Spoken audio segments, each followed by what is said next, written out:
नमस्कार दोस्तों, मैं सेल्फ इज दीपक शर्मा। स्वागत है आप लोगों का मेरे channel flying with Deepak Sharma में। आज हम बात करने वाले हैं नागरिकता विषय पर। नागरिकता क्या होती है और भारत के संविधान में नागरिकता के लिए क्या क्या प्रावधान है और एक नागरिक और एक गैर नागरिक के क्या क्या अधिकार हैं और क्या क्या उनके अधिकार नहीं हैं। तो चलो स्टार्ट करते हैं। जानते हैं पहले नागरिकता के बारे में कि नागरिकता है क्या। दोस्तों, नागरिकता एक ऐसा दर्जा और एक ऐसा स्टेटस है जो किसी भी देश के हर नागरिक के पास होता है और उसमें वो सारे अधिकार निहित होते हैं, जो मैक्सिमम अधिकार निहित रहते हैं जो किसी देश के नागरिक को दिए जाते हैं, और वो अधिकार किसी गैर नागरिक को नहीं दिए जा सकते। मान लो हम कह सकते हैं कि the citizenship is a status that's have rights to have rights. मतलब अधिकार रखने का अधिकार एक रहता है बेसिकली, जो मैक्सिमम अधिकार। अब इनमें हमारे मूल अधिकार भी आ सकते हैं, कुछ विशेष अधिकार भी रहते हैं कि भाई कौन कौन से अधिकार नागरिक के पास होने चाहिए और कौन कौन से अधिकार नागरिकों के पास नहीं होने चाहिए।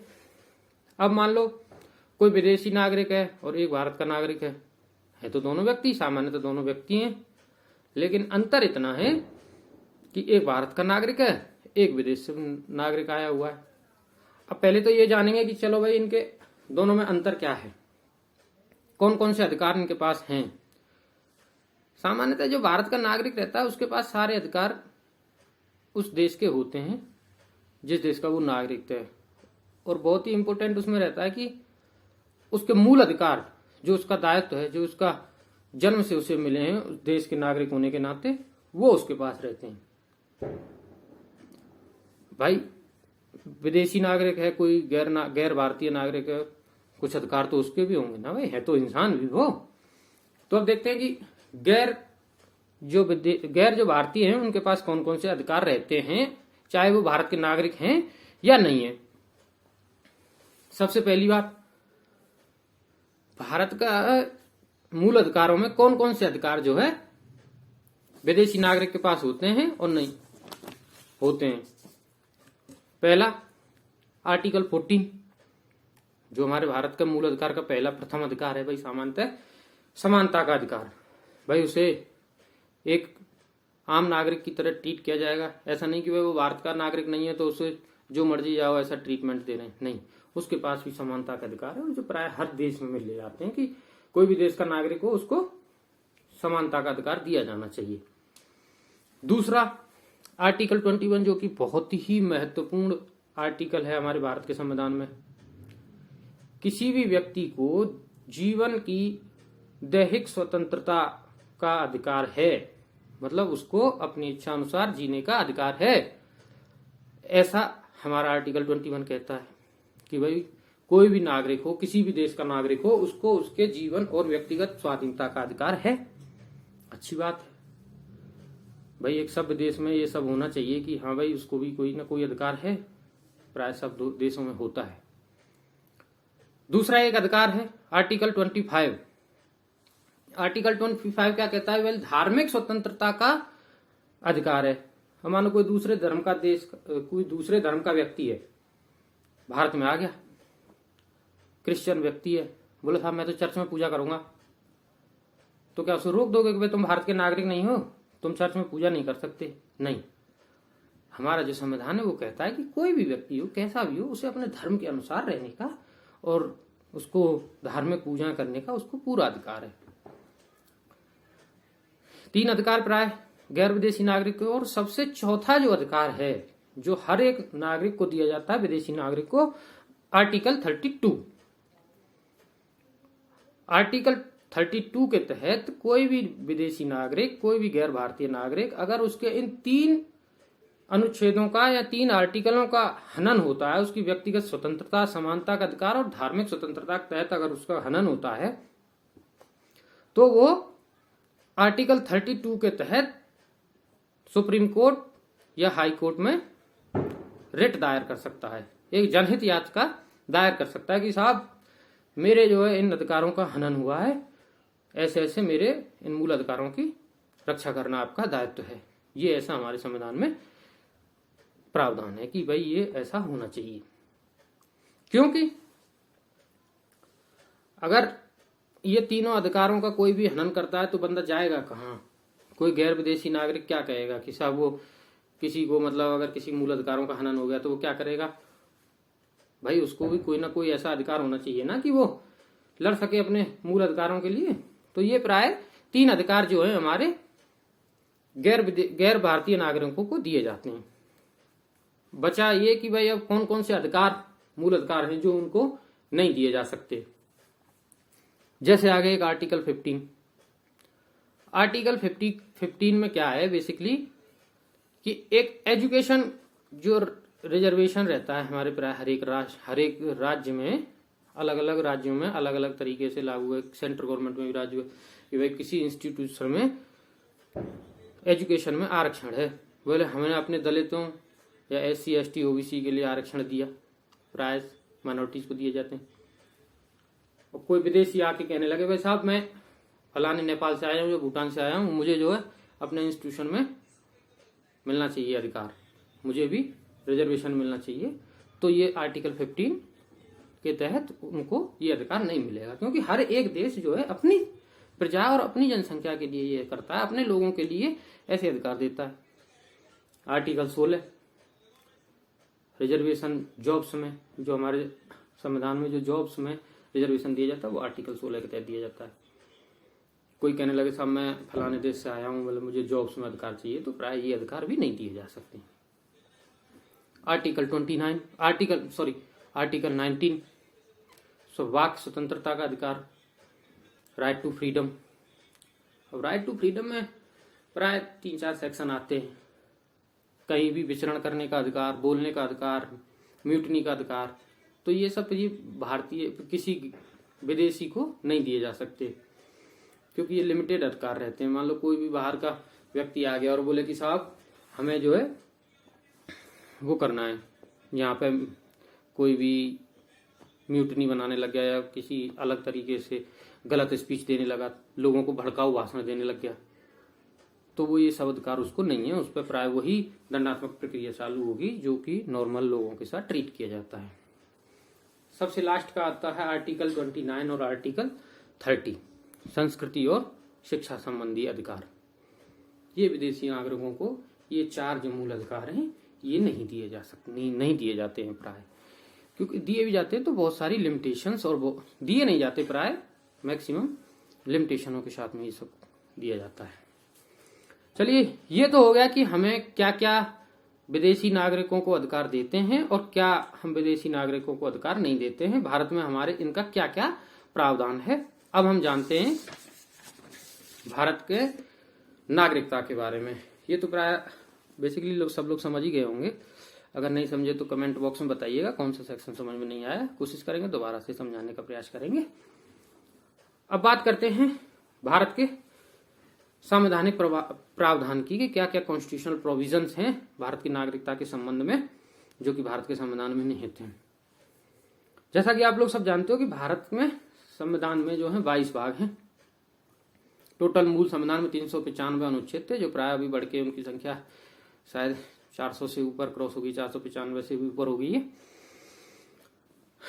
तो हमारे जो नागरिकता का प्रावधान आता है वो आता है संविधान के भाग 2 में, अनुच्छेद 5 से लेकर अनुच्छेद 11 तक। इनमें यह बताया गया कि किस किस व्यक्ति को भारत का नागरिक माना गया था और किस किस व्यक्ति को नागरिकता का अधिकार है। क्योंकि जब हमारा देश 1947 को आजाद हुआ तो भाई दो देश बने, पाकिस्तान बन गया, अपना भारत बन गया। अब बहुत सारे संशय उत्पन्न हो गए कि भाई कौन किस देश में जाएगा। अगर यहाँ से लोग पलायन करके पाकिस्तान गए तो पाकिस्तान के लोग यहाँ पे आ गए तो उनके लिए कौन सी समय सीमा मानी जाएगी, कब से इन लोगों को भारत का नागरिक माना जाएगा और कब और कितने क्या क्या इनको अधिकार मिलेंगे। क्योंकि अगर कोई भारत का नागरिक है तो उसको तो प्राय सारे अधिकार मिलते हैं। तो अब जानते हैं अनुच्छेदों के हिसाब से किस किस अनुच्छेद में क्या क्या लिखा है और किस किस को अधिकार है कि जो है किस किस को नागरिक माना गया। पहला है अनुच्छेद 5। अनुच्छेद 5 कहता है कि भाई वह व्यक्ति जिसके पास डोमिसाइल हो, उसके माता पिता भारत में रहते हो और संविधान लागू होने के बाद से वो भारत का नागरिक है,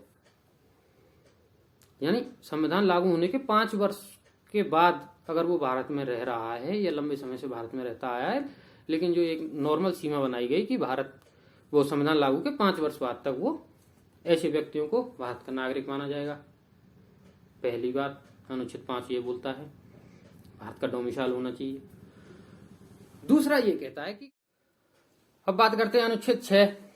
अनुच्छेद 6 क्या कहता है? अनुच्छेद 6 कहता है कि ऐसा व्यक्ति जो पाकिस्तान से भारत आया हो और 19 जुलाई 1948 से पहले भारत आ गया, तो ऐसे व्यक्ति को सामान्यतः भारत का नागरिक माना गया। और जो व्यक्ति 19 जुलाई 1948 के बाद भारत आया, तो उसके लिए उस व्यक्ति को भारत सरकार में पंजीकृत कराना पड़ेगा और कंटिन्यूस सतत 6 महीने भारत में निवास करना पड़ेगा,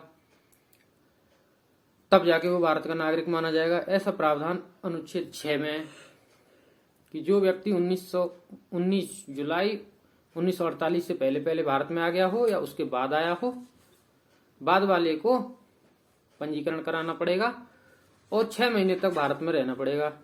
ऐसे व्यक्तियों को भारत का नागरिक माना गया। अब अनुच्छेद 7। अनुच्छेद 7 में क्या था कि 1 मार्च 1947 के बाद जो व्यक्ति भारत से पाकिस्तान चले गए, लेकिन कुछ समय बाद फिर पाकिस्तान से भारत वापस आ गए, ऐसे व्यक्ति भारत का नागरिक बन सकते हैं, लेकिन पंजीकरण के माध्यम से, और 6 महीने तक उन्हें भारत में लगातार निवास करना पड़ेगा। ऐसे व्यक्तियों को भारत का नागरिक माना जाएगा। अनुच्छेद 7 में ऐसा प्रावधान है। अब बात करते हैं अनुच्छेद 8 की। अनुच्छेद 8 में क्या था कि ऐसे व्यक्ति जो विदेशों में रह रहे हैं, भारत जब गुलाम था, भारत की आजादी से पहले भी लोग बाग विदेशों में रह रहे हैं, बाद में पता चलता है कि भाई भारत आजाद हो गया, हमें अब जो है अपने देश चलना चाहिए, अपने वतन चलना चाहिए। अब ऐसे व्यक्तियों के लिए भी भारत सरकार ने बड़ा ही अच्छा प्रावधान किया। अनुच्छेद 8 में जो लिखा कि भाई कैसे वो भारत के नागरिक बन सकते हैं, तो उसमें लिखा कि जो व्यक्ति विदेशों में सामान्यतः निवास कर रहे हैं उनको भारत का नागरिक माना जाएगा, परंतु उनके माता पिता, दादा दादी में से किसी एक का जन्म या उनमें से कोई भी भारत में जन्मे हो, अविभाजित भारत में जन्मे हो, तो ऐसा व्यक्ति भारत का नागरिक बन सकता है। उसके लिए उसे कूटनीतिक तरीके से अपने आप को पंजीकृत कराना पड़ेगा और भारत का नागरिक बन सकता है। कॉन्सुलेट में जाके उसको पंजीकृत कराना पड़ेगा और भारत का नागरिक बन सकता है। ऐसा प्रावधान अनुच्छेद 8 में भारत सरकार ने किया कि जो विदेश में जो रहने व्यक्ति हैं उनके लिए नागरिकता प्रावधान किया गया। अब बात करते हैं अनुच्छेद 9 की। अनुच्छेद 9 क्या कहता है कि भारत जो है एक नागरिकता का समर्थक है। हर व्यक्ति के पास एक ही नागरिकता होगी, ये नहीं कि भाई 2 नागरिकता होंगी, स्टेट की अलग, राज्य की अलग, किसी राज्य की मतलब दिल्ली की अलग हो गई, साहब भारत की अलग होगी, तो 2 नागरिकता हो गई, दोहरी नागरिकता। ऐसा भारत जो है नागरिकता, दोहरी नागरिकता का समर्थक नहीं है। जैसे कि प्राय अमेरिका में होता है कि राज्य की भी नागरिकता लेनी पड़ती है और देश की भी नागरिकता लेनी पड़ती है, लेकिन भारत में एकल नागरिकता है।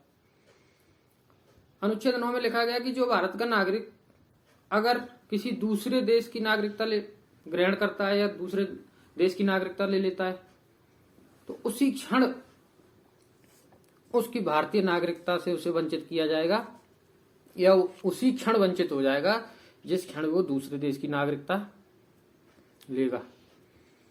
या दूसरे नागरिकता जैसे मिलेगी उसे उसी क्षण भारत की नागरिकता से निकाल दिया जाएगा या फिर वंचित किया जाएगा, क्योंकि भारत जो है एकल नागरिकता का समर्थन है।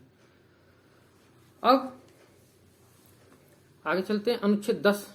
अनुच्छेद 10 क्या कहता है कि भाई जो अनुच्छेद 5, अनुच्छेद 6, अनुच्छेद 7 और अनुच्छेद 8 के तहत जिनको भारत का नागरिक माना गया या समझा जाता है, उनके लिए भारत सरकार ने एक ऐसा आश्वासन दिया कि इनकी नागरिकता अनुच्छेद 10 के तहत छीनी नहीं जा सकती। इनको भारत का नागरिक माना गया है और इनकी नागरिकता छीनेगी नहीं, ऐसा आश्वासन अनुच्छेद 10 में किया गया। पता चले कि भाई अनुच्छेद 5, 6, 7 के तहत नागरिकता मिल गई, बाद में सरकार कहे कि भाई में से इनको नागरिक नहीं माना जाएगा, तो ऐसा कोई नहीं कर सकता, क्योंकि अनुच्छेद 10 में इसका प्रावधान किया गया। इनकी नागरिकता की गारंटी है, मतलब इनको ऐसा आश्वासन दिया गया। अब है अनुच्छेद 11।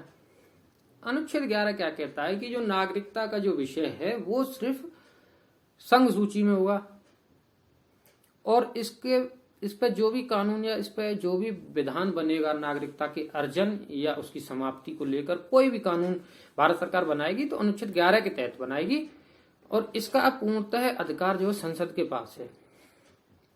किसी राज्य विशेष के पास इसका अधिकार नहीं होगा, क्योंकि ये संघ सूची का विषय है। और जैसा कि आप लोग सब प्राय लोग जानते ही हो, संघ सूची, राज्य सूची, समवर्ती सूची, 3 सूचियां भारत के संविधान में है। तो इस पर जो भी कानून या विधान बनेगा वो अनुच्छेद 11 के तहत बनेगा, या संसद को ये अधिकार इसमें दिया गया है। तो कुछ बात स्पष्ट हुई। अनुच्छेद 5, अनुच्छेद 6, अनुच्छेद 7, अनुच्छेद 8, अनुच्छेद 9, 10 और 11 तक ये थोड़ा सा संक्षिप्त विवरण था नागरिकता के बारे में। जो भी समस्या या जो भी डाउट हो आपके, तो एक बार कमेंट बॉक्स के माध्यम से एक बार जरूर बताइएगा। हो सकता है फिर और सुधार किए जाएंगे उसमें, या फिर और दूसरे वीडियो के माध्यम से आपके समस्याओं का जवाब दिया जाएगा। तो प्लीज़ मेरे चैनल को शेयर एंड सब्सक्राइब कीजिए। नमस्कार।